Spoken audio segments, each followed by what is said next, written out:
Sivakasi Thiruthangal Alamarathupatti road போகிற வழியில் railway gate இறக்கத்தில் right சைடில் இந்த குளம் இருக்குது. இந்த குளம் பார்த்திங்கன்னா பல வருடங்களாக வந்து இப்படி தான் இருக்குது. அதாவது மனித கழிவுகளாலும் அதுக்கப்புறம் சாக்கடையாலும் குப்பை கூலங்களாலும் நிறைஞ்சிருக்கு.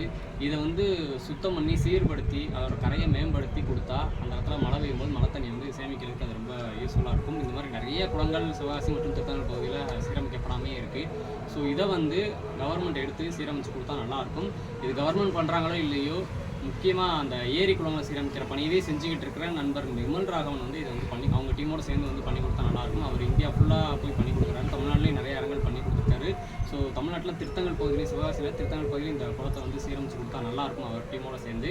ஸோ எங்கள் ஊர் அப்படிங்கிறதுனால நானும் கூட இருந்து என்னால் முடிஞ்ச சப்போர்ட் ஏதாவது பண்ணி கொடுப்பேன். ஸோ நண்பர் நிமல் ராகவனுக்கு இந்த வீடியோ போய் சேர்கிற வரைக்கும் அவருக்கு வந்து தெரியப்படுத்துங்க.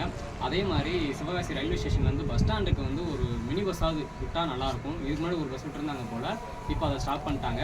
ஸோ இனிமேலாவது ஒரு பஸ்ஸாவது விட்டால் நல்லாயிருக்கும். அதே நேரத்தில் அங்கே உள்ள ஆட்டோ ஓட்டுநர்களோட வாழ்வாதாரம் பாதிக்கப்படாத அளவுக்கு ஒரு பஸ்ஸாவது விட்டால் நல்லாயிருக்கும் அப்படிங்கிற ஒரு கோரிக்கையும் சிவகாசி மக்களோட கோரிக்கை இது. ஸோ அந்த ஒரு கோரிக்கையும் சிவகாசி அமைச்சர் கீர்த்தனா அவர்கள்ட்ட நான் வச்சுக்கிறேன். தேங்க்யூ. நாங்காலி